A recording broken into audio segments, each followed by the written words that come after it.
আমার মায়ের অনেক দিনের একটা স্বপ্ন ছিল বিমানে চড়ে ঘুরতে যাওয়া। আলহামদুলিল্লাহ মায়ের স্বপ্নটা আজকে পূরণ করলাম। আর মায়ের স্বপ্ন পূরণ হলে যে কি একটা ফিল হয় আমার, সেটাই তোমাদের সাথে শেয়ার করবো। আজকে আমরা দুই ভাই মাকে নিয়ে কক্সবাজার যাব, তাও আবার বিমানে চড়ে। লং টাইম জার্নি করতে হয়, সেজন্য মা আবার আমাদের জন্য একটু চিকেন ফ্রাই বানিয়ে নিচ্ছে। তোমরা তো সবাই জানো আমার মায়ের একটা রেস্টুরেন্ট আছে, সো মা এই কাজগুলো খুব ভালো পারে। তো এখানে প্রায় অনেকগুলো মায়ের হাতের হোমমেড চিকেন ফ্রাই, সবগুলোই মা পার্সেল বক্সে প্যাক করে নিচ্ছে। আমাদের যেন বাইরের খাবার কিনে খেতে না হয়, সেজন্যই মা এই কাজগুলো করে। এরপর মা আবার আমাদের সাথেই যাচ্ছে, তো খুব বেশি একটা বাইরের খাবার কিনতে তো দিবেই না। সাথে আবার এতগুলো শসা স্লাইস করে নিচ্ছে, আর এর মধ্যে পরিমাণ মতো লবণ আর মরিচের গুঁড়া দিয়ে এগুলোকে একটু মাখিয়ে নিচ্ছে। আসলে এটাই হলো মায়ের ভালোবাসা, কত দিকে খেয়াল রাখে মায়েরা। তাই ভোরবেলা উঠেই মা এই কাজগুলো করে নিচ্ছে, আর আমাদের এখন রেডি হওয়ার সময় হয়ে গেছে। তো আমি এখন রেডি হব, যেহেতু আমাদের সকাল 11:30টায় ফ্লাইট, তো আমরা এখান থেকে সকাল 7টায় বেরিয়ে পড়ব। যেহেতু এখান থেকে যেতে আমাদের অনেকটা টাইম লেগে যাবে, তাই তো আমি আজকে যা যা পরবো আর আমার রেডি হওয়ার জন্য যা কিছু দরকার সবকিছুই বের করে নিলাম। আমার যেহেতু রেডি হইতে একটু বেশি টাইম লাগে, তাই আমি আগে থেকেই শুরু করে দিলাম। খুব সুন্দর একটা ব্ল্যাক টি শার্ট পরে নিলাম জিন্সের সাথে, আর এই ড্রেসে দেখতেও মাশাআল্লাহ আমাকে খুবই কিউট লাগতেছে। আর এই জুতোগুলো আমি পরে নিব, যেগুলো আমি কক্সবাজারের উদ্দেশ্যে কিনে আনছিলাম। বাট জুতার ফিতা বাঁধতে কিন্তু আমার খুবই বিরক্ত লাগে। তো যাই হোক, আমার রেডি হওয়া প্রায় শেষ। ড্রেসের সাথে ম্যাচ করে আমি একটা কালো গ্লাসও পরে নিলাম। এদিকে মাও গোসল টোসল করে নিচ্ছে, আর একটা শাড়ি পরে নিচ্ছে খুবই সুন্দর। মা আজকে আমার দেওয়া শাড়িটাই পরছে, যেটা আমি মাকেই দেখিয়ে দিচ্ছি। আর আমি শাড়ির কুচির ভাঁজটা একটু ঠিক করে দিচ্ছিলাম। তো যাই হোক, মা আর আমি মিলে বেরিয়ে পড়লাম। আমাদের সাথে আমার আন্টির ফ্যামিলিও যাবে। তো ভাই আর ভাবি আগের দিন রাতে ওদের বাসায় চলে গেছে। তো আমরা এখন গাড়ি করে ওদের কাছে যাব, তারপর সবাই মিলে আমরা এয়ারপোর্টের উদ্দেশ্যে রওনা। তো আমি আমার ট্রলি ব্যাগটা গাড়ির পেছনে দিয়ে মা আর আমি বসে পড়লাম গাড়িতে। আমাদের বাসা থেকে আন্টির বাসা খুব বেশি একটা দূরে নয়, তাই আধা ঘন্টার মধ্যে আমরা ওদের কাছে পৌঁছে গেলাম। আর এখানে এসে দেখলাম সবাই আমাদের জন্য ওয়েট করতেছিল। তো ভাইয়া ভাবি সবাই চলে এলো, আর ওরাও সাথে করে অনেক কিছু খাবার নিয়ে নিছিল। ভাই আবার কতগুলো বার্গারও নিচ্ছে। আমি সবগুলো খাবার গাড়িতে তুলে রাখলাম। এদিকে আন্টির ফ্যামিলিরও সবাই চলে আসছে, তো সবাই গাড়িতে উঠে বসে পড়লো। সবাই মিলে একসাথে ঘুরতে যাওয়ার মজাটাই আলাদা। তবে এই মুহূর্তে আমার বোন দুলাভাই আর ভাগ্নিদের অনেক মিস করছি। ওরা সাথে থাকলে হয়তো আমরা ফুল ফ্যামিলি একসাথে আসছি মনে হতো। আনফরচুনেটলি ওরা আমাদের সাথে যেতে পারেনি। তো যাই হোক, গাড়িতে বসে বসে আমি জিরো চিপস খেতে খেতে ওদের কথা ভাবছিলাম। আর আমাদের বাসা থেকে এয়ারপোর্ট যেতে যেতে প্রায় 2.5 ঘন্টা সময় লেগে যায়। কিছুক্ষণের মধ্যে আমরা এয়ারপোর্টে পৌঁছে যাই আর ডোমেস্টিক টার্মিনালে ঢুকে পড়ি। প্লেনে আমি আগেও কয়েকবার চড়ছি, তবে মাকে নিয়ে এই প্রথমবার। জানি না আজকে ফিলিংসটাই অন্যরকম লাগছে আমার কাছে। চোখে মুখে খুবই হাসি আর আনন্দ ছিল আজকে আমার। আর হবেই না কেন, মা সাথে থাকলে তো সবারই একটু মনে সুখ সুখ লাগে। এয়ারপোর্টে এসে আমরা যা যা ফর্মালিটি করা দরকার সবকিছুই করে নিচ্ছি, আর সবার হাতে থাকা ব্যাগ ট্রলি ব্যাগ সবকিছুই জমা দিয়ে দিলাম। আর ভাইয়া সবার টিকিট গুলো একটু চেক করে নিচ্ছিল। আর এই হচ্ছে সবার বিমানের টিকিট।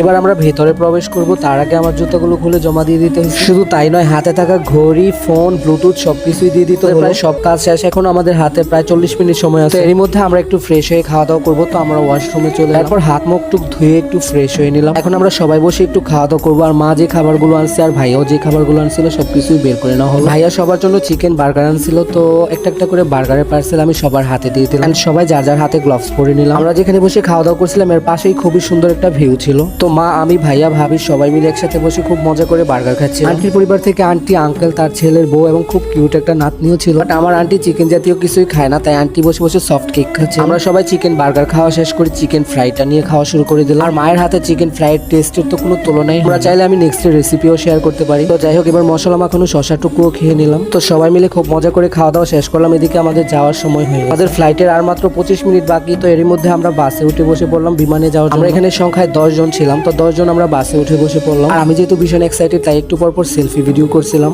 তো ফাইনালি আমরা বিমান বাংলাদেশ এয়ারলাইন্সে পৌঁছে গেলাম। এবার আমরা বিমান বাংলাদেশে করেই কক্সবাজার যাব। বিমান বাংলাদেশের সার্ভিস কেমন তা আমি জানি না, তো আজকেই প্রথমবারের মতো যাচ্ছি। মায়ের সাথে অনেকগুলো সেলফি তুলে এবার বিমানের ভেতরে প্রবেশ করছি। আর আমার মায়ের চলন বলন দেখে মনেই হচ্ছে না যে আজকে মা প্রথম। সত্যি বলতে আমার মা কিন্তু অনেক স্মার্ট আছে। তো যাই হোক, এবার মা আর আমি সিটে বসে পড়লাম। আমি মায়ের সিট বেল্টটা বেঁধে দিলাম। তো কিছুক্ষণের মধ্যে আমাদের বিমানটা উড়ে যায়। শুরুর দিকে আমি ভাবছিলাম মা বোধহয় একটু ভয় পাবে, তবে মা একদমই ভয় পায়। এদিকে ভাইয়া ভাবি সবাই তাকিয়ে দেখছিল মা ভয় পায় কিনা। আর এদিকে বিমানে উঠে মা ভীষণ খুশি ছিল। একটু পর আমাদের খাবার চলে আসে। বিমানে খাবার দেয় সেটা জানলে নাকি মা এতগুলো খাবার নিয়ে আসতো। তো প্যাক খুলে দেখি এখানে একটা সফট কেক, একটা স্যান্ডউইচ আর একটা মিনারেল ওয়াটার ছিল। ও হ্যাঁ, সাথে একটা আমসত্ত্বও ছিল। তো যাই হোক, মা আর আমি মিলে খেয়ে নিলাম। আর মাঝে আকাশে বিমানে বসে বসে খাবারগুলো খেতে ভীষণ ভালোই লাগছিল। লাস্টে এসে আমি একটু টক টক আমসত্ত্ব খেয়ে নিলাম। এদিকে আমাদের প্লেনটি ল্যান্ড করার টাইম হয়ে গেছে, আর আমরা মাত্র 50 মিনিটের মধ্যে কক্সবাজার চলে এলাম। কি মজার একটা ব্যাপার, যেখানে আমাদের নরসিংদী থেকে কক্সবাজার আসতে প্রায় 12 থেকে 14 ঘন্টা লেগে যেত, সেখানে চোখের পলক ফেলতে আমরা কক্সবাজার চলে এলাম। আর মাও আজকে ভীষণ খুশি ছিল আমাদের সাথে আসতে পেরে। ফাইনালি আমরা কক্সবাজার বিমানবন্দরে চলে এলাম। আর এখানে এসে ওয়েট করছিলাম আমাদের ব্যাগের জন্য। এখান থেকে আমরা সি বিচে চলে যাবার পাশে একটা হোটেল দেখে নিয়ে নিব। কিছুক্ষণের মধ্যে আমাদের ট্রলি ব্যাগগুলো চলে এলো, আর আমরা যার যার মতো করে নিয়ে নিলাম। কক্সবাজার যেহেতু চলে আসছি, আমরা নেক্সট ব্লগে শেয়ার করবো আমরা কোথায় উঠলাম, কি কি খাওয়া দাওয়া করলাম সবকিছু। সে পর্যন্ত সবাই ভালো থেকো, সুস্থ থেকো। আর আজকের ব্লগটি ভালো লাগলে একটা শেয়ার করে দিও। আর হ্যাঁ, মাকে নিয়ে বিমানে চড়ার ব্যাপারটা তোমাদের কাছে কেমন লেগেছে অবশ্যই কমেন্ট করে জানিও। টাটা।